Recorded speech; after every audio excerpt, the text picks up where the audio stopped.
여러분 안녕하세요. 이번 영상은 우리가 살아가면서 많은 사람들을 만나게 되는데 사실 우리가 만나고 싶어서 만나는 경우도 있지만 또 불가항력적으로 또 우연히 이렇게 만나게 돼서 인연이 되는 경우가 있습니다. 그렇지만 그 인연이 악연이 될 때가 많아요. 그래서 오늘은 인생을 살면서 만나면 안 되는 세 가지 타입 말씀드리도록 하겠습니다. 자, 이것은 주로 사주의 기운을 가지고 말씀드리는 것이기 때문에 혹시 사주 명리학을 잘 모르시는 분은 이해하기 좀 어려울 수도 있겠지만 제가 가급적이면 쉽게 말씀드릴 테니까 재밌게 한번 봐주시면 좋겠습니다. 물론 제가 말씀드리는 이 세 가지 이외에도 굉장히 많은 요소들이 있지만 그래도 우리가 이제 사주의 기운이라는 것은 사람마다 다 다르기 때문에 어떤 사람은 처음에 봤을 때 호감이 가고 믿음이 가는 사람이 있는 반면에 처음에는 굉장히 좋은 호감을 가졌는데 시간이 가면 갈수록 안 맞고 또 뒤통수 치고 사기치고 이런 경우도 있잖아요. 아니면 맨날 만나면 또 서로 싸운다든지 자기 주장이 강해서 안 맞는다든지 이런 부분이 많습니다. 그런데 이것은 남녀 사이에 해당될 수도 있고요. 아니면 사업 파트너, 친구, 심지어 부모, 자식 간에도 이럴 수가 있습니다. 하지만 부모, 자식 간, 형제 이런 것은 천륜으로 맺어졌기 때문에 그것은 어떻게 할 수가 없지만 그런 기운이 있다고 하면 가급적이면 그런 부분을 잘 파악을 해서 그런 일들이 일어나지 않도록 좀 주의가 필요할 것 같습니다. 자, 제가 말씀드린 세 가지 간단하게 일단 말씀드리고요. 주로 사주 명리학 위주로 말씀드리겠습니다. 다만 다시 한번 말씀드리지만 이 외에도 굉장히 많은 것들이 있지만 굉장히 이 세 가지가 중요한 것입니다. 그리고 또 한 가지는 뭐냐면 풍수적으로도 우리가 집을 선택을 할 때 우연히 선택을 했는지 좋은 집을 선택할 수가 있어요. 근데 잘못 선택을 하면 나쁜 집을 들어갈 수 있잖아요. 이 사람 인간관계도 마찬가지예요. 내가 그 상대를 알고서 만나면 훨씬 더 그 사람에 대해 성격이라든지 스타일도 나하고 기운적으로 안 맞는 부분을 좀 서로 피할 수가 있는데 그것을 모르게 만나면 나중에 일이 꼬입니다. 그래서 사주든 풍수든 좋은 것은 취하고 나쁜 것은 피해야 되는데 사실 좋은 것은 우리가 취하지 않는다 하더라도 그렇게 문제는 되지 않지만 나쁜 것을 취하게 되면 인생이 꼬입니다. 특히 사람도 악연이 되면 인생이 꼬입니다. 자, 그러면 어떠한 기운들이 있는지 한번 보도록 할 테니까 이런 사람은 가급적이면 만나지 마라. 그럼 그걸 어떻게 합니까? 그거야 이제 저희 같은 전문가들한테 의뢰해서 내가 누구를 만나는데 아니면 사업 파트너로 뭘 같이 하려고 하는데 아니면 이런 친구가 있는데 해도 됩니까? 이렇게 물어볼 수 있잖아요. 그걸 설령 모른다 하더라도 여러분들이 기본적으로 알 수 있는 것은 있습니다. 자, 인연으로 만나면 안 되는 사람, 인연이 되어서는 안 될 사람, 이렇게 제목을 한번 달겠습니다. 자, 그러면 어떤 사람이 악연이 될까요? 첫 번째, 우리의 사주의 기운으로 봤을 때 상충살이라는 게 있습니다. 상충이라는 것은 말 그대로 서로 기운이 부딪히는데 이게 살로 돼서 안 좋게 되는 거죠. 상충살. 그러면 이 상충살은 무엇이냐? 사주의 기운으로 보면 생하는 기운이 있고요. 극하는 기운이 있어요. 그런데 특히 이러한 경우는 굉장히 주의를 해야 됩니다.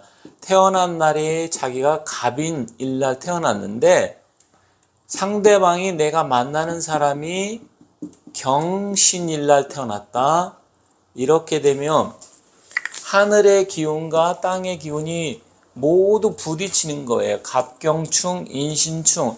물론 이거 외에도 굉장히 많은 경우의 수가 있어요. 그래서 사실은 목의 기운은 금의 기운과 서로 상충의 기운이고요.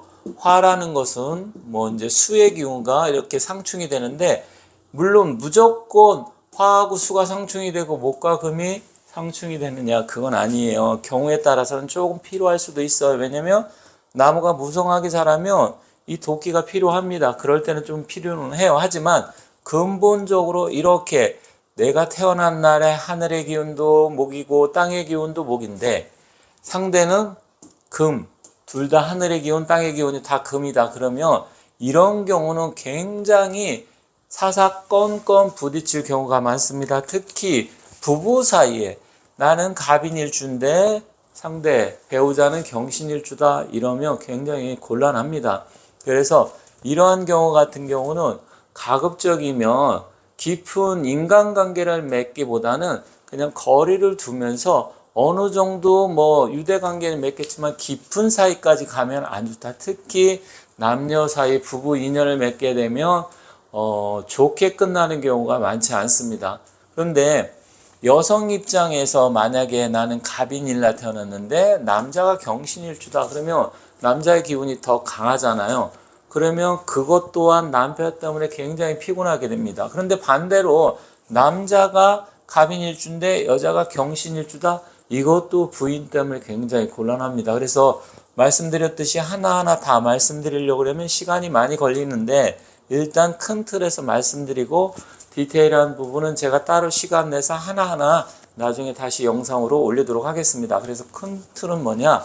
서로 부딪히고 깨지는 기운이 있어요. 상충은 서로 부딪히고 충돌한다는 이야기예요. 물론 우리가 뭐 자동차 충돌 할 때 그런 충의 개념은 약간 다르긴 합니다. 하지만 역시 이 충이라는 것은 부딪힌다. 뭔가 안 좋은 기운이 부딪힐 수도 있지만 좋은 기운이 부딪혀도 그 좋은 것을 반감을 시킵니다. 그래서 이런 사람은 가급적이면 인생에서 좀 인연으로, 깊은 인연으로 하는 건 좋지 않다.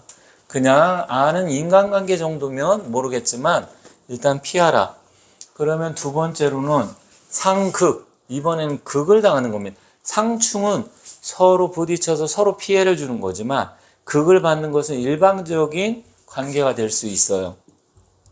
자, 상극. 상극은 서로 극을 준다는 이야기지만 한쪽의 기운이 굉장히 손해를 봅니다. 그래서 상극은 어떤 경우가 있냐면 조금 전 이 갑과 경이 상충도 되지만 상극이 됩니다. 이랬을 때는 이 갑이 더 훨씬 더 불리한 거예요. 왜냐면 이건 상충도 되지만 극도 되는 거거든요. 그러면 둘이 부딪혔을 때 이쪽이 손해가 70이라고 하면 이쪽은 30 정도예요. 이해가 가시죠? 무슨 말인지? 이런 경우는 굉장히 불리합니다. 또 자기가 태어난 날이 임수날에 태어났는데 상대는 무, 이렇게 되면 일단은 이 입장에서는 수는 토를 받아들이는 역할, 아니면 뭐 토 입장에서 물을 받아들이는 역할이죠. 이렇게 되면 이 입장에서는 이 흙 속에 물이 잠기고 스며들기 때문에 결국은 불리해요. 그래서 수는 거의 이럴 때는 극을 받게 되는 거예요. 극. 그래서 이 수 입장에서는 굉장히 불리합니다. 또 이런 경우가 있어요. 태어난 날이 을목이다. 그러면 신금이다. 신금은 이때 뭐냐면 칼, 가위 이런 역할을 합니다. 그러면 신금은 새싹인데 이 가위가 너무 예리하고 칼이 예리하면 꽃을 피우기도 전에 잘리겠죠. 그랬을 때 굉장히 불리한 겁니다. 그래서 내 사주의 기운을 극을 하면 일단은 내가 불리해요. 물론 이제 이럴 때가 있어요. 물이 굉장히 많아. 그러면 뚝이 터지면 흙을 갖다가 막아줘야 되겠죠. 그럴 때는 상극의 기운이지만 필요하기는 합니다. 그거는 다른 경우에 일단 예외적인 경우고, 역시 수풀이 막 우거지고 막 넝쿨이 계속해서 자란다? 그러면 당연히 칼, 가위 와서 잘라줘야 되잖아요. 그럴 때는 필요해요. 하지만 여기서는 상극의 기운이기 때문에 그러한 조건을 갖추었을 때는 괜찮지만 그러한 조건이 아니고, 나는 수는 이 임수는 하나인데 토가 막 2개, 3개, 4개, 을목 하나인데 이 신금, 유금이 막 2개, 3개, 4개 이렇게 많으면 정말 곤란해집니다. 그래서 내 사주의 기운을 보고 상대가 나를 극하는 사람이냐, 아니면 어느 정도 나를 좀 도와줄 수 있는, 아니면 컨트롤 해줄 수 있는 그런 기운이냐, 이것을 살펴봐야 되는데, 일방적으로 상극의 기운이 나를 극하게 되면 굉장히 힘듭니다. 예를 들어서 이게 여자다. 그럼 남편이 이렇게 돼갖고 나는 임수로 갖고 태어났는데 남편이 토가 막 3, 4개, 뭐 4, 5개 이렇게 있으면 그 사람하고 살기가 쉽지 않습니다. 굉장히 힘들어요. 그리고 역시 을목이든 간목이든 예를 들어서 또 정화도 마찬가지입니다. 정화의 기운을 갖고 태어났는데 만약에 개수라든지 자수라든지 사주에 이런 기운이 많다. 그러면 이 정화는 모닥불 같은 거예요. 그런데 하늘에서 비가 내리고 뭐 옹달샘이라고도 표현하는데 뭐 이 자수 같은 양동이로 물을 갖다 확 부어버리면 당연히 이 약한 촛불, 모닥불 같은 거는 당연히 꺼지겠죠. 그러면 이런 사람들은 건강도 안 좋고 신경쇠약에 예민해지고 여러 가지 부작용이 나타나는데 나의 기운도 이런데 상대가 이러면 그 사람 때문에 너무나 스트레스 받아갖고 살기 힘듭니다. 그래서 이런 사람은 나하고 합이 안 맞는 사람이에요. 그래서 가급적이면 만나지 말아야 됩니다. 왜냐면 어쨌든 나한테 피해를 주고 불리해집니다. 그리고 세 번째의 경우, 자, 세 번째의 경우는 이거하고는 조금 다른 개념인데, 이것은 이제 같은 기운이라고 볼 수 있어요. 동기. 동기라는 것은 같은 기운이거든요. 그러면 같은 기운이 무슨 말이냐? 자, 사람은 각자의 기운을 갖고 태어나죠. 그런데 내가 사주에 화가 많은 사람인데 만난 사람이 하필이면 똑같이 화가 많아. 내가 사주에 화가 4-5개 있는데 이 사람도 뭐 5-6개가 있어요. 그럼 어떻게 됩니까?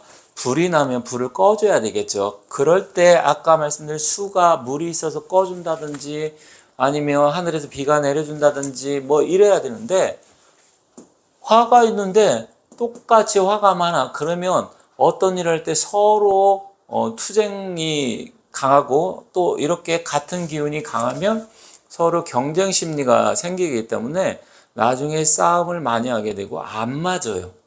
그래서 이런 사람하고 동업을 한다든지 이런 사람을 만난다고 하면 어떤 큰 일을 도모하는 건 좋지 않습니다. 그냥 만나서 차 한잔 마시고 혹시 술도 뭐 깊이 있게 마시고 2차, 3차 가면 안 돼요. 서로 싸움 납니다. 왜냐면 각자 자기 주장이 강하고 굉장히 급하기 때문에 그래요. 또 이런 경우 말고 물과 물이 만난다. 이것도 비슷한 거예요. 같은 기운인데 내 사주에 수가 굉장히 많아서 물이 넘치는 사주인데 하필이면 상대, 배우자 다 마찬가지인데 이렇게 수가 많아요. 그럼 어떻게 될까요? 물바다가 되고 홍수가 나겠죠. 그러면 나하고 같은 기운 있을 때 이게 경쟁 상대, 경쟁 심리가 활동돼요. 사주에서는 일종의 뭐 그런 것을 비견겁제라고 이야기도 하는데 이런 기운, 금과 금, 목과 목도 마찬가지예요. 자, 볼까요?